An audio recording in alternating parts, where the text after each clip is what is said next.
Her words still echo. The sting of glass and plastic against my skull.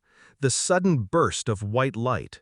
My laptop, the one holding the final draft of the pitch I'd spent 2 years refining, shattered against my head.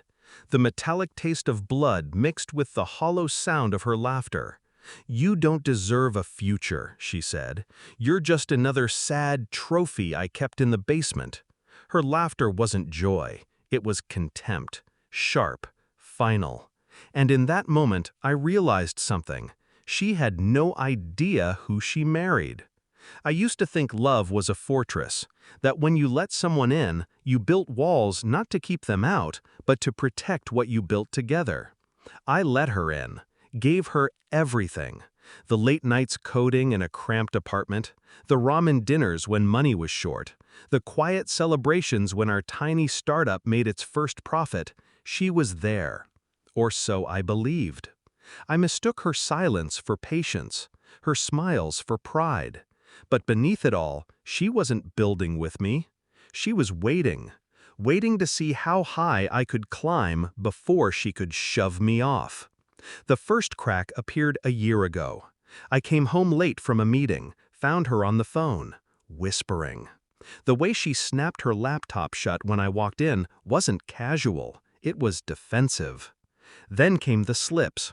A business card in her purse from a competitor's firm. Emails left open just long enough for me to notice the names. She thought I wasn't looking, but I've built my life on noticing details others overlook. When I confronted her, she laughed. "You're paranoid." But paranoia is just pattern recognition with bad PR.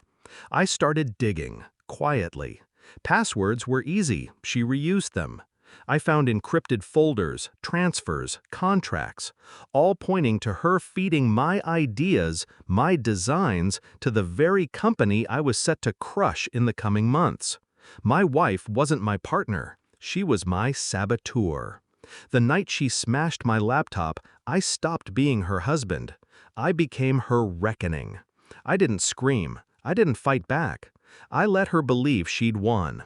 While she slept in the master bedroom, I bled in the bathroom sink, staring at the broken reflection of myself in the cracked mirror. That was the last night I let her see weakness. From then on, I played a role, calm, submissive, the sad trophy she thought I was. She flaunted her cruelty, thinking it broke me further. What she never realized was that cruelty sharpens a blade. I spent weeks restoring my files, months securing patents in silence. Every move I made in shadow. I documented her betrayal, recordings of calls, screenshots of transfers, signed copies of her name on deals with my rivals. Every detail archived, every lie time-stamped. She thought she was burying me. I was burying her. The night of my presentation came. She didn't bother hiding her disdain. "Don't embarrass yourself," she sneered. "You'll never be more than the scraps I let you have." I smiled, not because she was wrong, but because she was about to find out how wrong. The stage lights burned bright.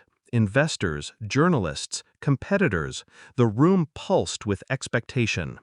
My wife sat in the front row, smug, certain she was watching me choke on ashes. I began not with my pitch, but with a story.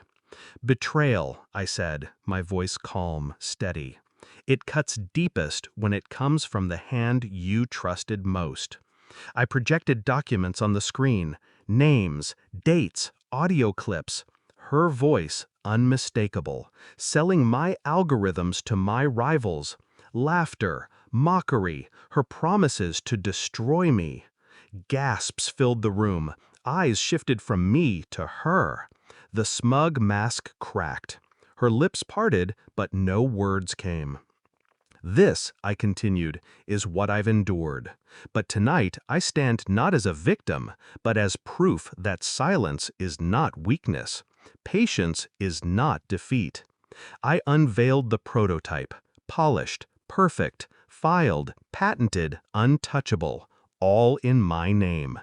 The tech she tried to kill was reborn, stronger, shielded by her own arrogance. Investors rose to their feet. Applause thundered. The spotlight burned her alive in her chair. Her world collapsed in hours. The rival firm cut ties, terrified of lawsuits. The evidence I'd gathered went straight to federal authorities. Fraud, theft, conspiracy.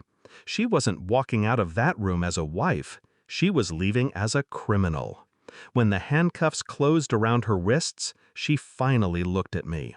Not with contempt, not with superiority, but with a kind of wild desperation. "Please," she whispered, "you can't do this to me." I leaned close, so only she could hear. "You did this to yourself." Now the house is quiet. Her side of the closet empty. Her name erased from accounts she once drained. I sit at my desk, a new laptop humming, the future intact, the silence sweeter than I imagined. I don't miss her. Not her laughter, not her lies. Some trophies gather dust. Some trophies get melted down and reforged. I chose the latter. And as for her, she thought she ended my future, but all she did was give me the perfect beginning.